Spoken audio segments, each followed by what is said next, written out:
here. Welcome back. You want to learn how I figured out I'm on my last row? I'll show you. All right, like I said, I'm going to show you how I came up with mine. And if you did grab the pattern of the custom raglan, which is in the description below, that we've been working on, or I've been working on, and if you've been working on it, kudos to you. I'd love to see your progress. So how do you figure out when to stop your raglans? Well, it all depends on your circumference of your neckline to where your raglan would stop for your armpit. I hope that makes sense, because the further up along the neckline you are, the longer distance you have from your neck to your armpit. I think that's a better explanation. So out there, you can Google it. It's nothing new, but I have a t-shirt that fits me pretty well, and it's comfy, it's well worn. And if you can tell, it does have a raglan type seam right there from there to there. Now it does have a different neckline. It does drop down in the front compared to the back. So what I did was I took the measurements from the front and I took the measurements from the back, because if you can see this, the raglan is quite long in the back side of the sleeve here, because it runs from there to there. So actually it was about 2 inches, 2.5 inches longer in the back than in the front. Now, let's take a look at the sweater that I'm making. And you can tell where I stopped the raglan, because I wanted it to go pretty fast, get wider, faster. And this is just stockinette stitch for a few inches until I got to about 8.5 inches from start to my bottom. So by taking the front and the back and then okay, my neckline is going similar and not being dropped, take the number in between and go with that. But I also did look at a few other patterns that were free out there on Ravelry that were knit up in fingering weight yarn that had a lower neckline that wasn't too tight against your neck. So their increments were about the same, so I figured 8.5 was a good number. Now, what if you don't have something that has a raglan? Well, if you have a sweater that fits you pretty well, or an item that fits you pretty well, I would tell you to grab a straight edge, and I'm just going to use a piece of paper here.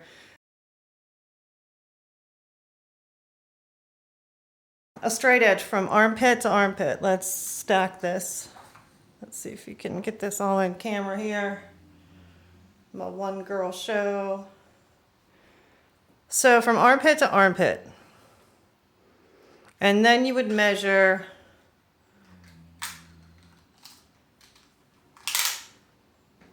vertically to get your number. So this one, if I'm doing it correctly, from shoulder to armpit would be 7.5 inches. So I gave myself a little wiggle room. Like I said, I based it off of this. This t-shirt fits pretty well. It's not too loose, it's not too tight. So with the sweater, you would want it to be a little bit on the looser side, so that's fine. But that's how you would go about measuring if you don't have something with a raglan, or you don't have your body measurements, which it's kind of hard to get the measurements on your own based off where your collar is resting. So that would be something to look forward to, is take something that fits you well. Think about, does it fit you too tightly? Is it too loose? And adjust from there. Because once you take your sleeves off, put them on waste yarn, you can always try it on to see, okay, does it really truly fit me in the armpit area? Or is it too loose? Do I need to go back a few rows? It's all depending on you, and that's why this is a custom fit. If you did use the pattern, you see it's sport worsted and bulky weight. We're working in fingering weight. If you want to try your first one in a sport weight yarn, that's perfectly a-okay. But remember that your gauge matters, you know, and it goes to show you these are just measurements that are approximate. Everybody's body is different. So let me show you an ill-fitting garment. All right, here's my ill-fitted garment. You've all seen me wear this multiple times in these videos. It is comfy, but it's very ill-fitting. The sleeves are way too long. I like the fact that they have thumb holes and a mitten because my hands get cold often. Another thing that I'm not particularly keen on is the armpits. Like, I have so much armpit, but yet it's tapered here. But I feel like I could fly away sometimes. So those are a few considerations for you to take into your thought process when creating your own garments. So go through your closet, your drawers, find something that fits you and base it off of that. If you don't have a friend or a person that can help you measure. So I'm losing my voice. It's raining outside.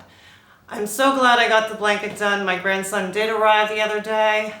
Healthy, Mama's doing good. And we're super excited around here. So please have a wonderful weekend. Please like, also subscribe as usual, and hit the bell to be notified for the next one. Bye.